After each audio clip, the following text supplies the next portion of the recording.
khona umama oke wangabona ngasolinye nomama ongizalayo uMazondo. So ingxabano yabo yasigcine ifinyelele ekutheni umama lo uzozisa umama ongizalayo ubuhlungu benhliziyo ngoba usemshanga ingane amshanga hayi wachuza mina wasengivulela icala wathi ngidlongulile ingane beyina 7 years ngazange ngikwenza lokho.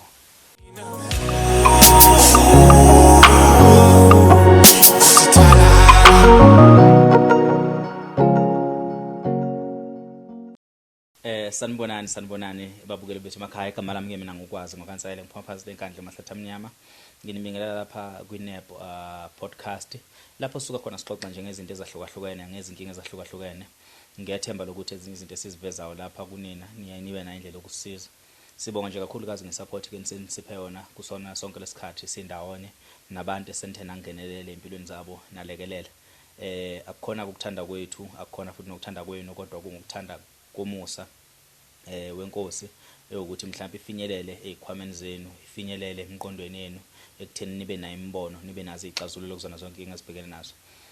Siphinde ke siqinisekise ukuthi njengoba sishutha lapha usengakwazi ukusithola mhlawumbe makhona ushuthela imishado, ushuthela imemulo, ushuthela imkhehlo, ushuthela nje ngabe lophu uhlobo lomcimbi ama-21st.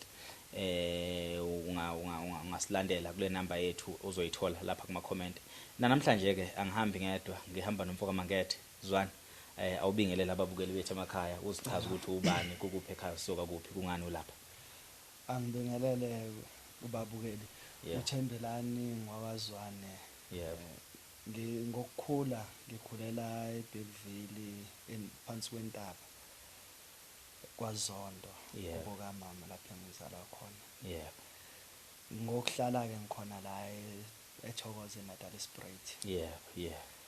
Nami ngithe angivelele ekhaya ngizocela usizo. Nginqinamba nami engibhekene nazo empilweni. Ngoba ngike ngaba umuntu oke wahamba iminyaka ngeke ngaboshwa eminyakeni endlule. Ngiboshwa ngo-2014 ngoFebruary. Ngiboshelwa icala le-rape. Kuthiwa ngidlongulile ngaboshwa ngalelo cala ngase ngihamba ke lelo cala ngili-attenda ke ngiqala ukuli-attenda ngomhla ka 5 May uma ngabe ngingaphosisi. Until lize lingilahle ngomhla ka 24 August. So ulihamba ungaphakathi eStocksini? Ngilihamba ngaphuma ngebail ngawo 2014 ngomhla February lona ngizoqala uli-attenda 2015. Sonke lesikhathi bengihleli ngaphandle ngiqala uli-attenda 2015 ngoMay. Ukuli-attenda kwami icala umsuka wendaba. Kuye kutheni khona umama oke wangabona ngasolinye nomama ongizalayo uMazondo. So ingxabano yabo yasigcine ifinyelele ekutheni umama lo uzozisa umama ongizalayo ubuhlungu benhliziyo ngoba usemshanga ingane amshanga hayi wachuza mina wasengivulela icala wathi ngidlongulile ingane beyina 7 years ngazange ngikwenza lokho. Ukuya kwecala ke uma ngiqala ukuli-attenda ngo-2015 bakhuluma istory ababesikhuluma until kuze kukhulume mina ngoJuly. Bangilikhuluma ngoJuly lifinyelele ekutheni liyangilahla cause mina ayikho into engangiyikhuluma etheni ngoba icala angilenzanga ngilazi. Ngangimile nje enkantolo uthi icala angilenzanga. Mangabe lingilahla ngoAugust 2015 ngize ngizogwetshwa ngo-2015 December nge-9 ngigwetshwe 15 years. Kulo 15 years ngiye ngahlala ke eStocksini. Ngahlala ejele almost 8 years. Ngihleli lapha. Kwakumele ngiphume sengihlela iminyaka 7 years 6 months kodwa akuzakwenzeke lokho ngahlala u8 years ngaze ngazophuma ngonyaka ophelile ka2024 nge17 January. Uphume last year. Ngiphume last year. Ukuphuma kwami ngiye ngazama ukuthi ngihambe ngiyothola ifile yama transcript. Ngisazama ukuthi ngithola ama transcript balisusa ifile balisa eHigh Court eJohannesburg. Kathiwa ngeke ngikwazi ukulithola, kumele ngizame ukuthi ngingenele kuma email ngiba emailele ukuze ngithole lamaphepha. So ngiyawadinga lamaphepha, leli file ngiyalidinga ngoba ngifisa ukuthi kugezeke igama lami emphakathini, ngoba nasemphakathini angihleli kahle. Ukuhlala kwami ngaba nomuntu nje esixoxa naye noma wesilisa noma wesifazane, masike sahamba necommunication naye, kunabantu abagijima bahambe bokhuluma naye bethi uyazi ukuthi uboshelweni lo muntu njengoba usukhuluma naye. So emphakathini the way kungakhona ngiyafisa ukuthi ligezeke igama lami, uma seligezekile ukuze nomphakathi ubone ukuthi ngangimsulwa, ngoba lento ekuthiwa ngayenza angiyenzanga. Namanje ngisenesiqiniseko saloko ukuthi angizange ngiyenze lonto ekuthiwa ngayenza. Mhlambe before sifika ekutheni uthola ubulungiswa asike sihlehle siyemuva. Yeah. Ukuhamba kwecala kalihamba kanjani? Wayithini uma wengane lena 7 years? Yiziphi izinto ezayivezwa ekutheni kuze kuthiwa uwena owanyukubeza ingane? Uma ungase kuthiwa nje uyasibeka ngokuhamba kwecala nezinto ezayikhulunywa uma wengane, iziphi izinto ezavela ezazi-implementa naleli cala?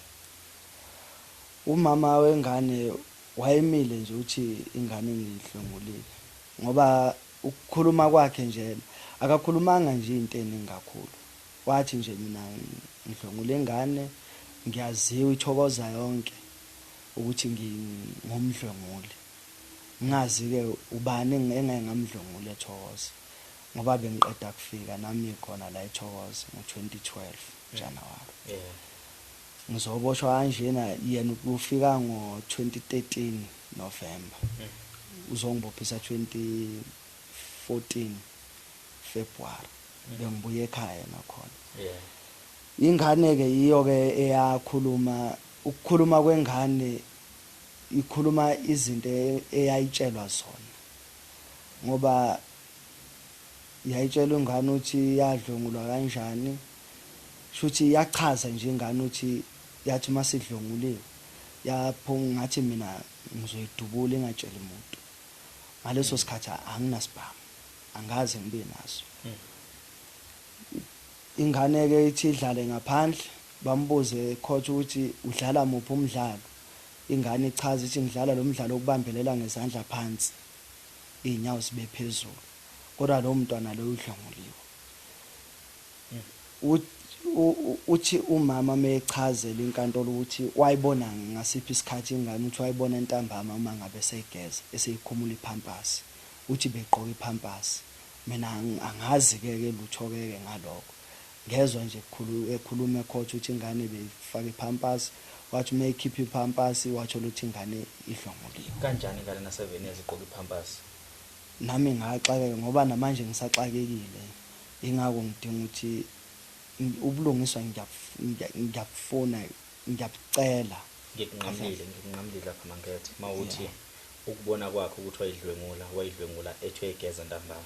Wase reporter ne case ngaqhubeka uxoxe ngoba mina ukuphazamisile.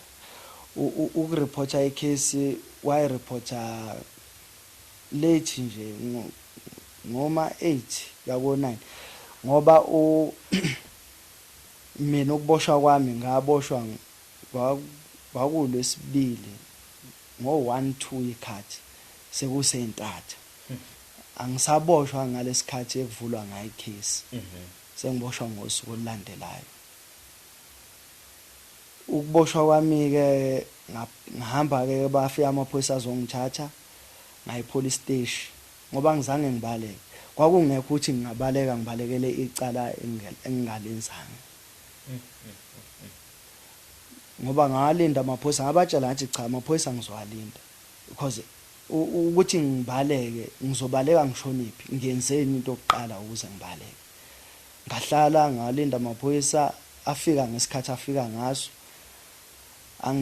angithatha angise police station eThokoza police station ngahlala bangithatha bangisa ngiyobingelela imantshi kwakulwesihlanu ngaphuma ngebail ngalo lwesihlanu uphuma ami ngebail ngase ngiyahlala ke ngingizile uthoke khona la eThokoza ngahlala until ngihambe ngekhaya ngibuye uma ngabe ngibuya ke ngibuya uyangibophisa ke umama ukubophisa ngalephi ke manje ungibophisa uthi ngidlwengule ingane lencane man ngilahlekile kancane uphume ngebail uhambe ekhaya mawubuye ekhaya mayisethi ngifuna khona la engiphambeke khona mhlawumbe mina ongazwanga kahle o angazi ngiphambeke kuphi angazi uma ngizwa ngilahleke khona ngiyakuzwa Nsele kusho ukuthi uma eqeda kungibopha ngaphuma ngebail ngabuyela khona lapha hayi bengihlala khona eThokoza ukuhlala kwami ke eThokoza ngilinde nami ukuthi kufike ikhathi zokuthi ngihambe ngiye enkantolo sifike leso sikhathi leso sokuthi ngihambe ngiye enkantolo ngoba ngake ngathi ake ngiye ekhaya mhlambe khona okungalungile kahle mangibuya ke ekhaya ngibuye ngiqala uku-attend i-case ngi-attende i-case ngoMay uJune uJuly uAugust engilahle icala imali likulahla ngaliphi bathini wona wuphi okushilo bathini likulahla ngabuphi ubufakazi ngaziphi izinto mhlawumbe oyikhuluma zabonakala ngathi uguilty iziphi uma ungaswa nje uthatha umbukeli umbeka sithombeni ekhaya ngingasho nje enkantolo ukuthi ukungilahla kwecala ukuthi angizange mina ngilikhulume ngoba ngangimile nje enkantolo ukuthi ngalolu suku lolo ngangizange ngibe khona ngangise esikoleni ngo2014 ngoba ngangilwela nami ukuthi ngithola umatric ngangise esikoleni ngiphuma late ke esikoleni ukuphuma ami late ngisa high school ingane kuthiwa idlwengulwe ngo2 mina ngisesikoleni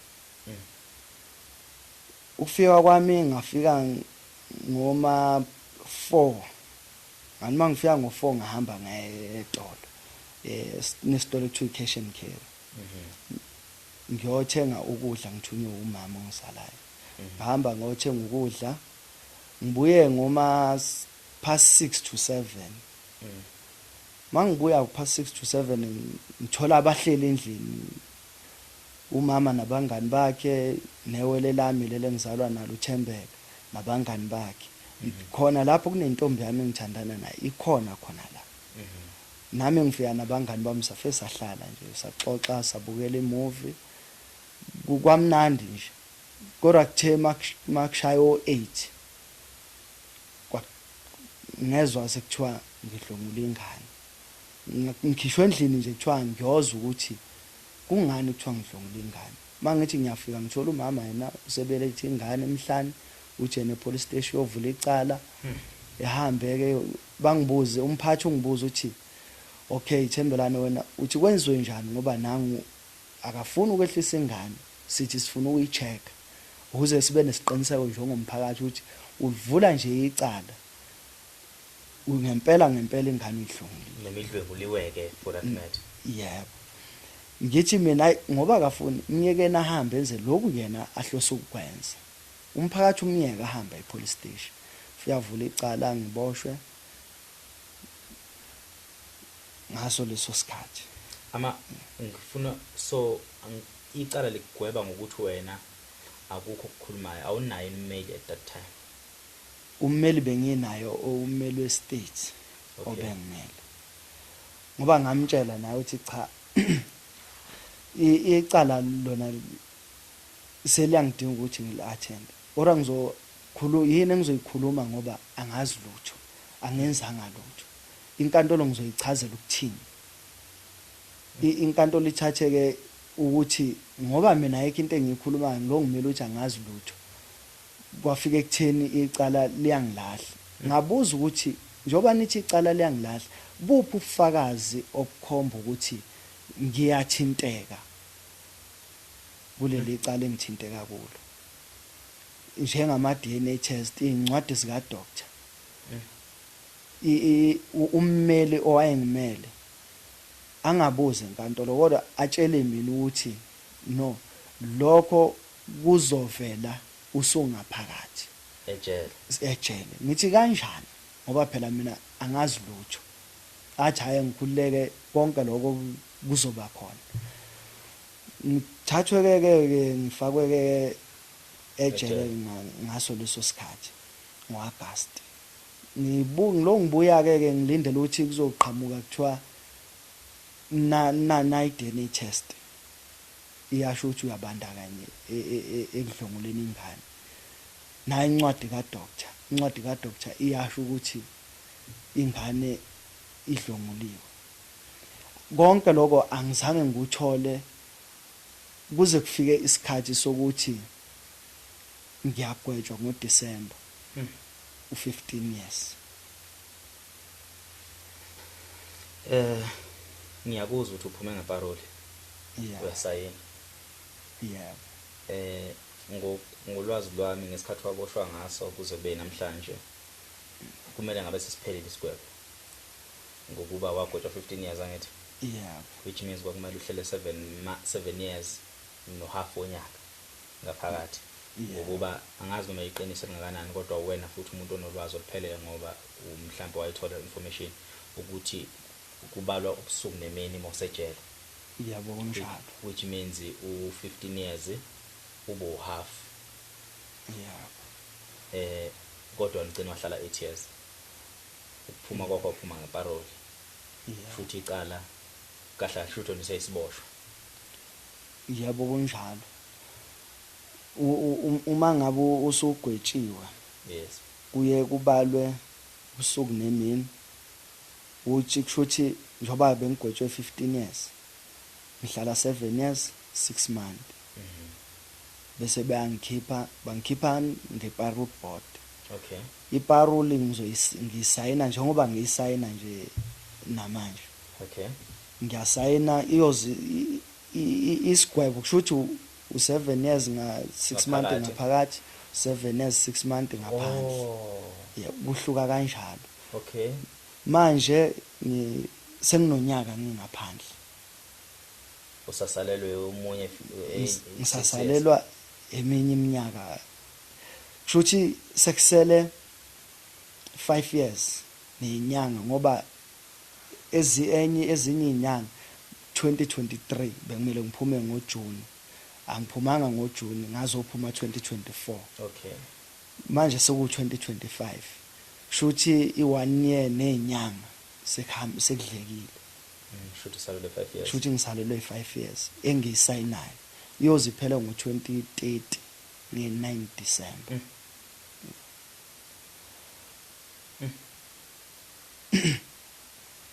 So ukuphela kwakhona noma baloku besho bethi akukho lula nokucisha icriminal record ngoba into engiphazamisayo icriminal record. Ithupha lezi ngcolile. Imisebenzi engathi mhlambe ibalulekile ukuthi ngingayisebenza angikwazi ukuyisebenza. Ukubamba nje lapha nalapha ukuze ngilale nami ngidlile ngoba ngiyasondla.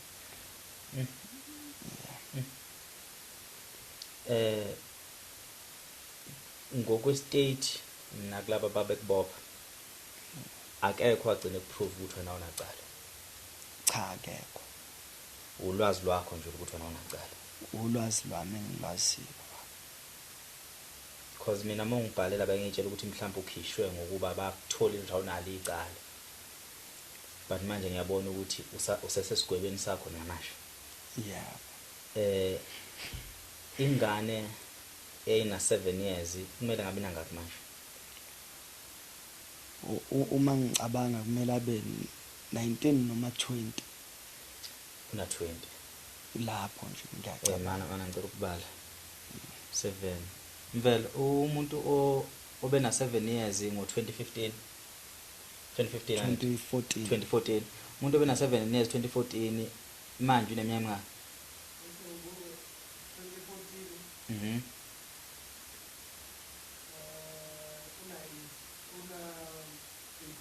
18 una 18 manje lo muntu lo okwathiwa umdlwenguli uke wambona nesitradini nike nadibana naye? Cha, bengingakaze nje ngimbone, Angikaze ngihlangane. angikaze nje ngihlangane naye. Angicabanga ukuthi basahlala khona la eLokhunjeni eThokoza eNatal Springs, ngoba ngake ngezwa ngazathi kuthiwa bathutha Okay. ngoba umama lo ubeqashile. Yebo. So awukwazi umkhondo ukuthi bayathutha bayohlala kuphi bakuphi? Cha, akwaziwa. Akekho nje nowakwangitshela mhlawumbe ukuthi hayi bahlala endaweni ethize. Angazi noma right yini akukho right. Akukho right ukuvikela ingane. Ekutheni mhlawumbe sithole information. Angazi iphi indlela esenza ngayo. Ngizama ukuthola i-information ukuthi angazi lento engicabanga right yini. Igama lika mama kwakuba Umama bekunomsa. Nomsa. Igama lengane liyeke igama lengane. Angifuni silisho igama lengane. Yebo. Eka mama ngoba ingane bina 7 years. Yebo. Mhlambe kuzoyilimaza. Yebo. Ngiyazi ukuthi nawe ulimele. Yengayithathela inqumo. So ukuthi sivikele ingakade ngizwe ukuthi angazi noma right yini because bengicabanga ukuthi iyiphi indlela mhlambe mawushiya igama lika mama uma ingane ilizwe igama lika mawayo izokhumbula ukuthi kwaka unecala uma ina indlela yokukusiza lapho ikhona mayizwa kubizwa igama lika mawayo iphumele obala iqhamuke. Angazi uma ngithola ngikhona ngoba ngicathi mhlawumbe umuntu ophethe ukey ojulile iyona. Mawuzwa ke wena mhlambe ngalesikhathi kusahanjwe icala kukhona nokuthiwa kwathinteke enganeni mhlambe nongabe wena ongathi akuwena othintile mhlambe kuthiwa ayikhona into ezitholakala enganeni ezithi ike yathintwa yadlwengulwa. Lokho ngagcina ukuzwa epolice station ngiboshwa. Enkantolo sange kube nofakazi ukutheni khona okwatholakala. Police station bathi khona okwatholakala. Police station bathi khona okwatholakala ngoba nje enkantolo iCID ebeyiphethe icase le yami ibingekho because iyona ebekumele yenze investigation ephelele bese enkantolo iqhamuka nofakazi ngaphambi kokuba kuzoqhamuka into eningi kodwa bengekho iCID. Namaphoyisa afike ezongibopha bengekho isho lodwa court ukuthi lizochaza ukuthi mhla engibopha ngangumuntu kanjani bangithulaphi konke lokho akuzange kuvele enkantolo ngoba bengekho. Wakabani igama lo mama? Wakabani sibongo lo mama? Noma sawabani sibongo uma ubuye umkhumbula? uMagwaza. Magwaza kukuphi ekhaya ngakubo okuzwanga lo information? Cha, ayona ngizange ngizwe information. Muphi mama wengane? Uma wengane ngengazi nami ngezwe nje besho kwathiwa umama ngathi selandlule emhlabeni. Uma wengane sashona. Uma wengane selashona. Washiya zona izingane. Angazi izingane ukwenzakalani noma zathathwa imindeni noma zahamba angazi. Uma umbukelo obukele ekhaya mhlambe uma singathiwa siyafunisela ungaba nolwazi lengane ekuthiwa yaba isisulu singenza kanjani yiphi indlela esingenza ngayo noma kungase siwena mhlawumbe mangase kuthiwa thina nababukeli beNEPO siyalandelela ukuthi sifisa lobulungiswa mhlawumbe noma sifisa ukuthola ukuthi bakuphi ikhona information onayo ukuthi mangase kuthiwa siyalandelela thina wena ungekho kuthiwa thina siyalandelela siyathola ayikho information ongathi ungaba nayo even umbukelo khaya mhlawumbe bene idea ukuthi ukhuluma ngabantu basendaweni ethile njani njani. Cha, information angeke ngibe nayo ngoba angiyena umuntu othanda ukulandelela ukuthi mhlawumbe lo muntu wagcina ephelele ngoba kuzoya ngazathi sengumuntu ofuna ukusiphindiselela kubona. Ngasitshela nje athi ake ngizame ukuthi ngiqhubeke nempilo ebengiyiphila, ngizama ukutohoza ngoba ngaphambi kokuba ngi-attend icala kuye kwakhona la engibamba khona. Ngathi hayi awuthi ngibuyisele leyo mpilo ebengiyiphila, ngizama ukuthi ngitohoze ngiphile ngendlela engiphila ngayo ngakhona. Angikwazi ukuthi ngingaqhubeka ngilandelele laba abantu ngoba umthetho awungivumeli. Awungivumeli umthetho ukuthi ngibalandele bakuphi. Yeah.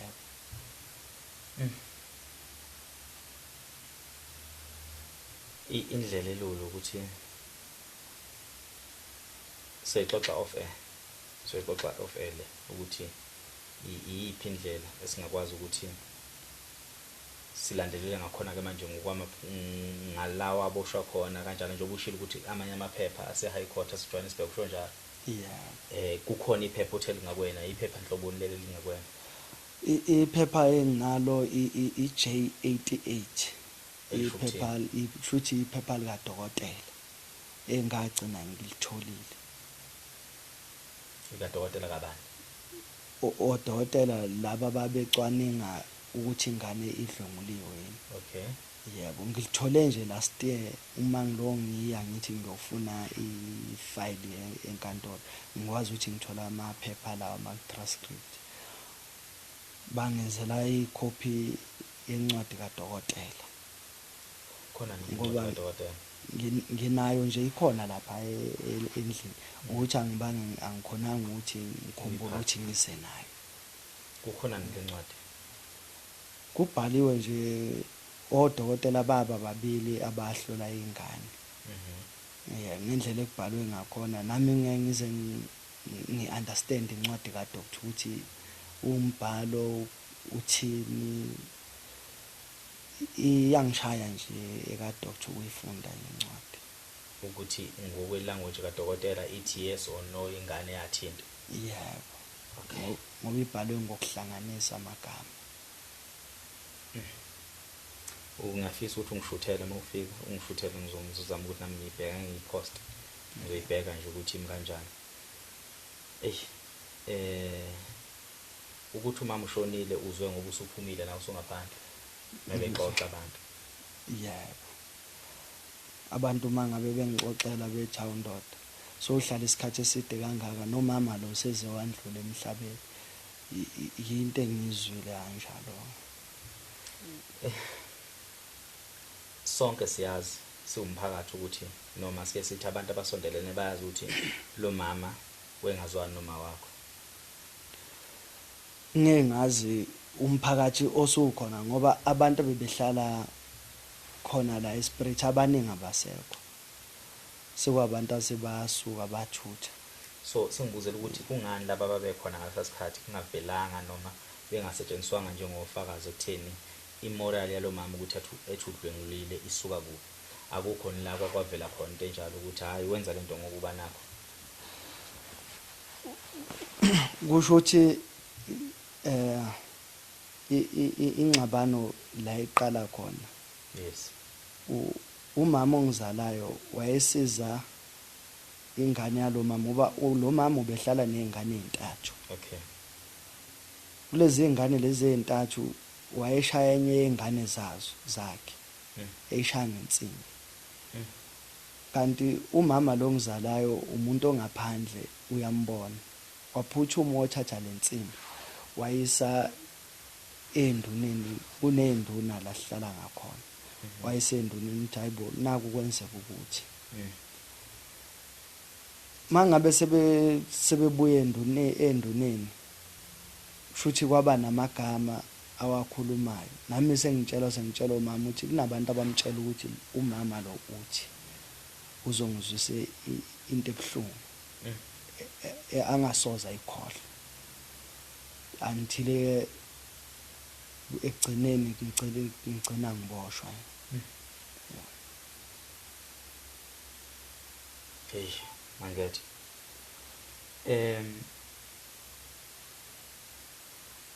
i-difficult le ndaba ngiye ngizwe kuthiwa kunento ukuthi uyakwazi ukwenza appeal wakwazama ukwenza appeal usengaphakathi. Ngike ngazama 3 times ngiyenze appeal ngikhipha nangaphandle ngibabiza ukuthi bezongilandela wona bangihambisele yona enkantolo kodwa ayizange yamukeleke enkantolo yagcina ibuya bathi angibhale enye ngayibhala futhi enye ngayibuyisela angibange ngisayithola irespond until ngize ngiphume. Ubuhlungu nezimo obhekane nazo tu ukwenzeka kwalento uphakathi ejele kuze kube uyaphuma mangase kuthiwa uyasithatha sibeka nezinto ebeyibheke nomndeni wakho mangase kuthiwa uthatha ubeka umbukele ekhaya ungathini. Ungena nje kuleya ndawo akuyona indawo ejabulisa umuntu mhlambe engenza umuntu ukuthi akhululeke abe comfortable. Yes. La ndawo akuyona indawo yabantu.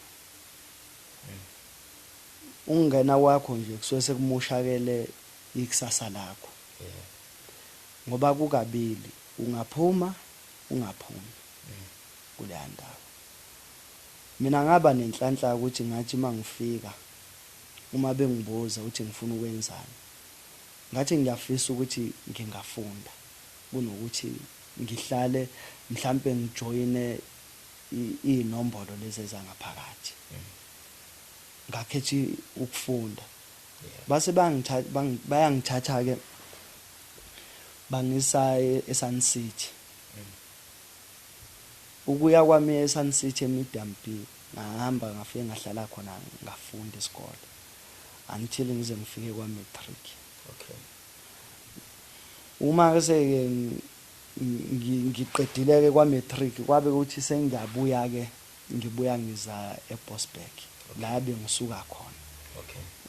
eBosberg prison ngihlale eBosberg prison ngi-attende amakhosi lawa awokwenza amakhabethi osofa ukuthunga impahla nami ngizama ukuthi ngingahlali ngoba umzima balaphana ungenzi something ujoin inombolo ulimaza abanye abantu noma ulimaza amaphoyisa namaphoyisa akazokushaya ke ugcina ulimala mhlambe ngeshwa ke akushaye undlule emhlabeni. Lokho kwangisiza kakhulu ukuthi ngingabi sentweni ebhedayo ngibe sentweni eright ezongenza ukuthi ngicina ngiphumile njoba ngaphuma nje ngingazange mhlambe ngibe nescratch ebusweni ngoba ngizange ngijoyine izinto ezithize ezenzeka ngaphakathi. Ngathola nenkolo ke ngafike ngasonta ke ngaphakathi ngaba yiNazareth njengoba namanje ngiseyilona iNazareth mangithola isikhathi ngihamba ngiyosabatha na umthandazo ngihambe ngiyothandaza ngisamile nje lapho ngoba ngasizakala kakhulu ngingaphakathi. Ukusizakala kwami la ngabona khona ukuthi uShambu uyasiza nami ngomunye wacishwa wagwazwa ngaphakathi. Ngenhlanhla ke ukuthi nami ngiyakhuleka ngiyacela ukuvikeleka ngaphakathi kulomzimo engisuke ngibhekene nabo ngoba ukuhlala kwakho lapha usuku olulodwa nje unyaka kunzima akujwayeleki ngeke uzujwayele mokuleya ndawo leyana. Angifisi ukuthi kwenzeke mhlambe nakomunye umuntu lento eyenzakale kimi yes ukuthi aboshelwe mhlawumbe icala ngalenzanga ngoba akumina ngedwa baningi abantu ababoshelwa amacala abangawenzanga kodwa musungaphakathi baye bakuphoqa ukuthi vuma ukuthi icala ulenzile ngoba usugwetshiwe ngoba noma ukuze uphume ngeparole board iparole board ayidedeli ejele ukuthi uphume ungazange ukuthi ngiyavuma ukuthi icala ngilenzile noma ungalenzanga yes kunaloko bakuhlalisa nami ngahlaliswa yiloko ukuze ngiphume ngonyaka ophelile ngangilongimile nje ukuthi ngivume kanjani icala engalenzanga bathi kushuthi angaka accept ukuthi ngiyamukela ukuthi icala ngilenzile nokuthi sengifundile emaphutheni amaphutha angekho bathi abakwazi ukunginikeza idate angihambe ngiyovuma icala kwi-social work yami ngihamba ngangimama ke osuke ngiphethe oyi-social work sekumele ngishintshe i-statement ngishintshe i-story sokuthi ngithi icala ngilenzele ngingalenzanga lokho kungihlalisile futhi kwangiphatha kabi kakhulu ukuthi still ngisaphinde ngisahlala ejele kodwa icala ngilenzanga kuthiwa angivumi ngoba ngangenzela ukuthi nami ngiphume kwangiphoqa ukuthi ngivume ngihamba ngovuma ngase ngithola idate ukuthi ngiphume ngingaphandle ngiphumile ke ukuphuma kwami ngisamile namanje icala ngilazi angilenzanga nangosuku engaboshwa ngalo angizange ngiyibone ingane angizange ngimbone umama wengane ingane zakhe zizonke ngalolu langa angizange ngizibone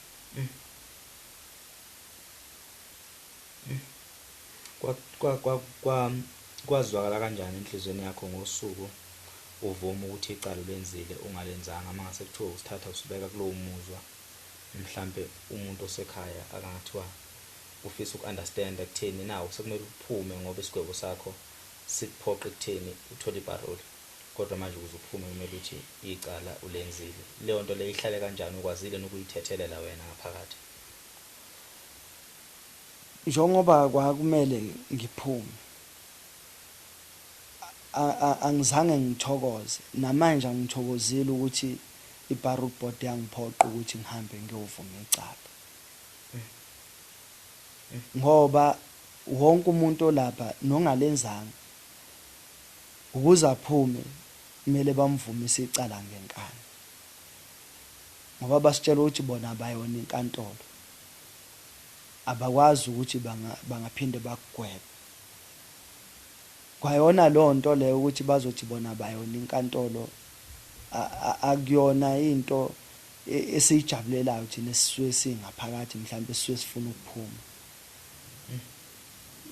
ngoba sesihlalile isigwebo ekuthiwa sisihlale ngaphakathi noma into ungayenzanga noma into uyenzile njengoba usuyihlalile abakudedele phela uphume ngoba abantu abakwazi kangcono yilabo abasebenza eCMC namaphoyisa agada esection ojele ibona abantu abakwazi kangcono laba beparole board abakwazi isidalo uqhamuka nje soyakubo usuyohlala nabo usuxoxa istory obatshela sona bese bona beyakuphoqa bekujikise bekubuyisela emuva ukuthi no buyele emuva hamba ovuma ukuthi isho nenyembezi ziyafika usuwedwa ziyakufikela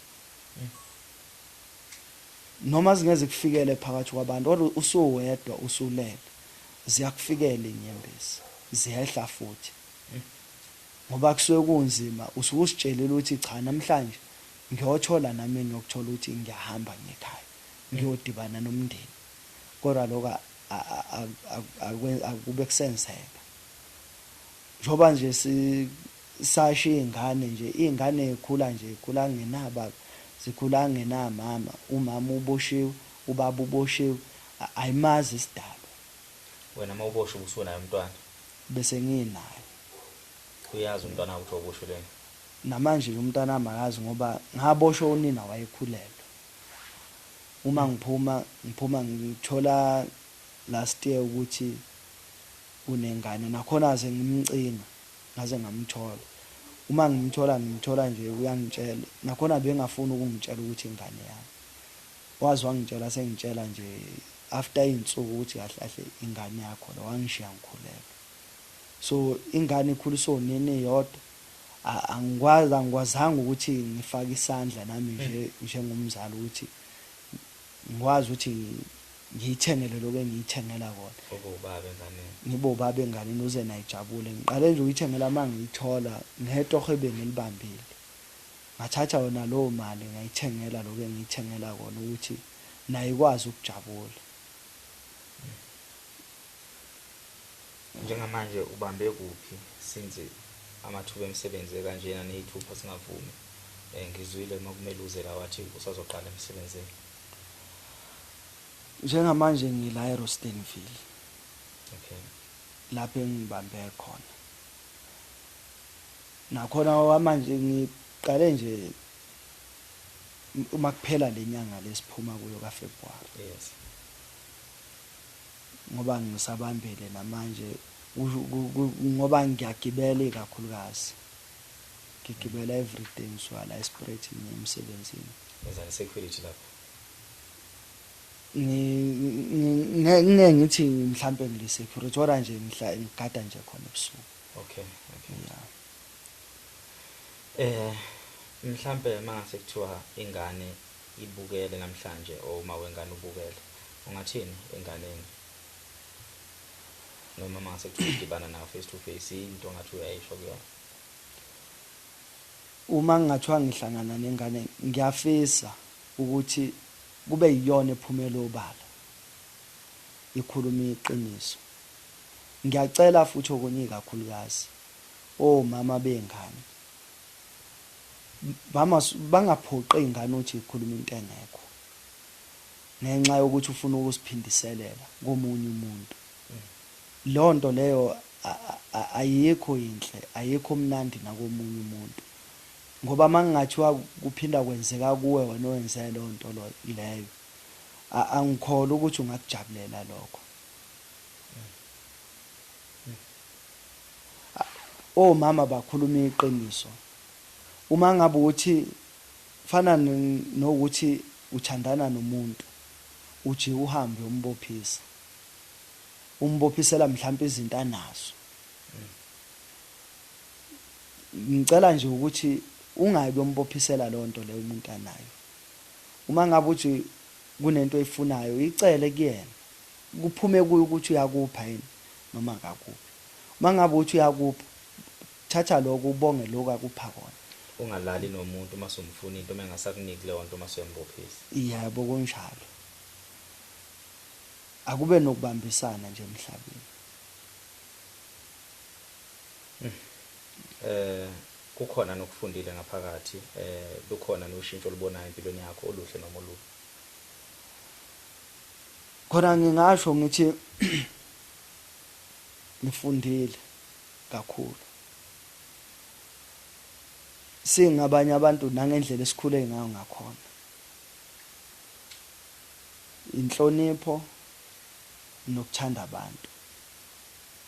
Umazi omunye umuntu ukuthi umuntu. Ungaziboni umuntu wena wedwa. Awuyena umuntu wedwa emhlabeni. Kunomuntu oseduze kwakho ekumele umhloniphe. Kunomuntu oseduze kwakho ekumele umthande. Kunomuntu oseduze kwakho ekumele umnakekele. Into engayisho nje leyo. Sesiyivala ukuvika izimo ezikanjena ukuthi singabhekani nomuntu. Mhlawumbe futhi ungekwazi ukuyivika into nje ukuthi ingabhekani nawe masikuficile. Mhlawumbe yipi enye indlela umuntu akangayivikela ngakhona ukuthi uma isikuficile into nje ingagcini ikugojela. Ikuphi ongakwenza kangcono ekutheni ukwazi ukuyivikela ecaleni ongalenzanga ekutheni ugcine ungaboshwanga? Ngingasho nje ukuthi uma ngabe uwedwa mhlambe esayidini lokuthi uboshiwe. kuthiwa wenze lento ekuthiwa uyenzile, mhlawumbe untshontshile, mhlawumbe kuthiwa ubulela umuntu, mhlawumbe kuthiwa udlwengulile, uyazi ukuthi wena leyo nto leyo awuyenzanga. Akukho lula ukuthi ungaboshwa uma usuzwe waphointwa.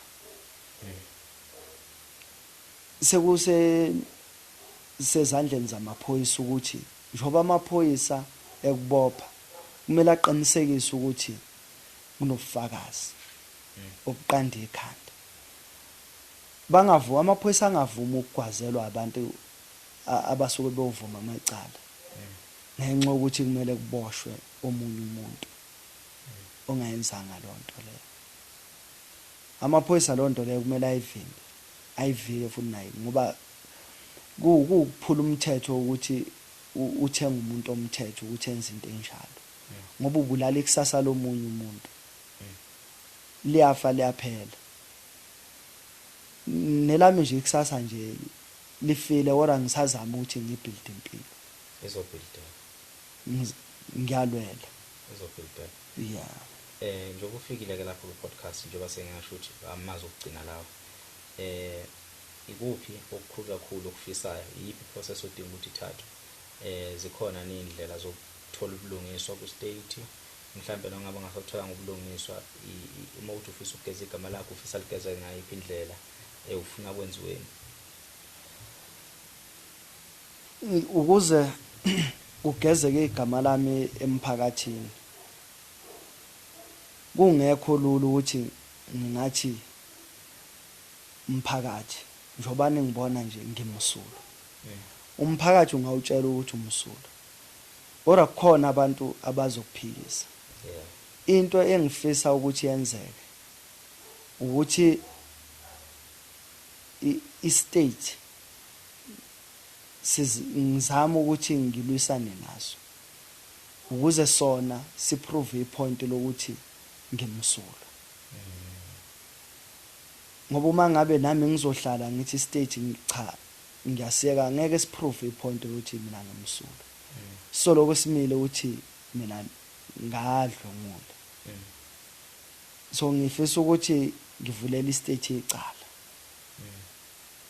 bakwazi ukuthi bahambe baqhubeke nophenyo, kuphenywe ngokujulile ukuze kubonakale ukuthi ngimsulwa nasemphakathini. Nomphakathi ukuze uzongethemba ngoba umphakathi awungithembi. Kubhlungu ukuthi ngihlangane nawe Ntsele, sixoxe kube mnandi bese kuqhamuka omunye umuntu ezothi kuwe lo muntu lozwana naye wadlongula ingane, uyazi ukuthi njengoba ubengekho ubeboshiwe wadlongula ingane. Ora lo muntu loyo ukubeka kabi emphakathini. Ngiyafisa nje ukuthi nomphakathi awuzama ukwamukela abantu abasuke bebuya ngaphakathi, ngoba akusese khona phela ukuthi wagwetshwa wahlala, kodwa manje sekunestembu usuhamba naso sokuthi wena umdlwenguli. Yebo. Ngiyafisa nje umphakathi ukuthi nawo ube nesandla ulekelele, ngoba akuwona wonke umuntu osuke lo nto leyo uyenzile. Uyaboshwa uhlale ejele, uhlale licala ungalazi iminyaka futhi eminingi. Ngifunde esinye isifundo namhlanje fuka mankethe. Bakwethu, uma kungase kuthiwa kuqhamuka umuntu mhlambe othi engaba nolwazi ukuthi le step esiya phambili ngalolu daba usithatha wenze kanjani, ukuya phambili nalento kumele wenze kanjani, ukwamukelekile ukuthi ungayithatha incengo zabantu abangaba nolwazi, ngabe ummeli noma ngabe umuntu owaziyo ukuthi umuntu obhekene nenkinga kanjena kumele enze njani, ungakuvumela nokuthi ubanike inamba yakho bexhumane nawe? Yebo, ngingakuvumela kube umuntu othi uzongisiza, not ukuthi umuntu ezongijaja mhlambe ezongiyisa angethuki. Ngicela nje umuntu abantu abangangisiza kulolu daba. Okay. Inamba yami ethi 076 28 566 54. ngitholakala kuyo lo number leyo, iya WhatsApp futhi. Okay. Ngikhuluma. Yeah. Kwezinye izinkundla angitholakali, ku-Facebook angikho. Okay. Yeah. WhatsApp nje nakuma calls. Ngi-WhatsApp nakuma calls. Babukeli bethu emakhaya. Maningi ama cases akanje njengoba sexoxeni mfoka Mankethe. Baningi abantu ababoshela amacala bangawazi. Angikufiseli ingane zami, angikufiseli ihlobo zami, angikufiseli nangoba imuphi umuntu esemhlabeni engimaziyo nangingamazi. Into ebuhlungu le. That's my biggest fear enginayo empilweni yami ukuthi ngiboshwe icala engingalazi. Angazi ukuthi ngingachaza kanjani, ngiyayisaba le nto. Ngiyayisaba makuthiwa icala livula ingubo lingene, lo muntu waqamba leso sisho engadlali. Le imbula ngempela ingubo lingene mawuzwa izime kanje. And into ebuhlungu singabantu besilisa noma ngingayifaki igender lento. Singabantu abamnyama abasemhlabeni noma ngingayifaki futhi nangakubuzo nangobuhlanga. Singabantu abaphila lapha emhlabeni sihamba onqenqemeni olujule kakhulu, ikakhulukazi makuziwa kulezi zinto zamacala nokuboshwa. Ijule kakhulu. Uma uhamba ngemoto emgwaqweni kungenzeka noma yini uthola usetshele. Uthandana nomuntu kungenzeka noma yini uthola usetshele. Awuthandani namuntu kusukela umama nje kwamakhelwane ephela udlomula ingane yakhe. Sihlala emafletini kunezingane ezidlalayo la sihlala ngakhona.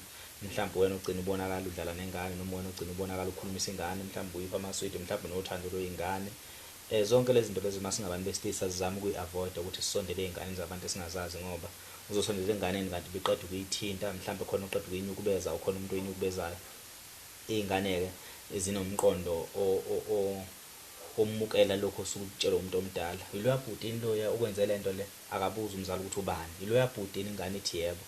Emveni kwalokho usugcina uyaboshwa, ingane isikhuluma lento njengoba injalo, ikhuluma into engekho kanti isuka umzali wayo. So abantu besilisa siyibhasobhe kakhulu leyo nto leyo.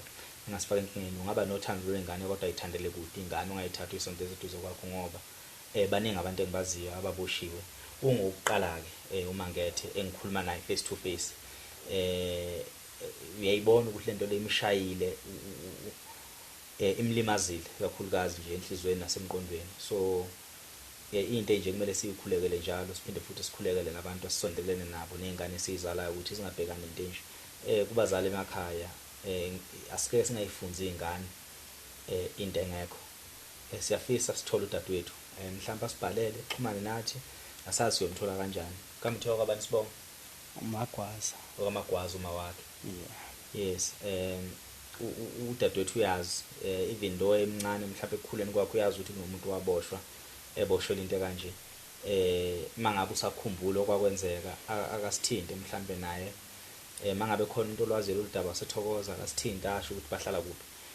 Mhlambe nathi soyiyela kungekhona usube siya sithi khuluma iqiniso ubhuda akudlwengilanga. Ake sixoxele ngaphandle kwamakhamera, sixoxele nje ngoba sifuna ukusiza umfowethu, sixoxe ukuthi kwenzakalani ukuze kutholakale ubufakazi noma itholakale justice for ingane yakwethu. Nanomuntu umuntu ongasiza ekutheni into enje yenziwa kanjani. Mangabe khona umuntu onamathuba emisebenzi, umuntu uyaphila lo and ngendlela akaphila ngakhona ngibonile nje ofena noma sixoxa uyithobile uphansi. Mangabe khona umuntu onamatoho okuwukuthi mhlambe uyakholela ukutheni lento akayikhulumayo ngempela akayenzanga, unetoho ngathi umupha lona, siyacela ingane zakwethu. Akumele umuntu eSouth Africa afika abulawe istate aphinda abulawe yithi somphakathi. So ziningi indlela engathiwa sisiza ngakhona, ziningi indlela engathiwa singenelela ngakhona.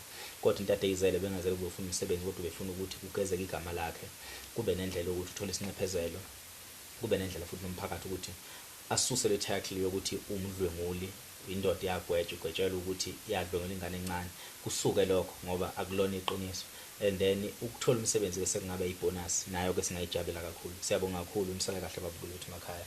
Mhlambe ungavalelisa Mankethe mase siyayivala. Ngibonga kakhulu ithuba engithe ngalithola. Ithuba elingandele bani ukuthi ucela usizo nokuvela emphakathini. Akukho lula lokho. Ngiyabonga kakhulu nami ithuba. Yeah.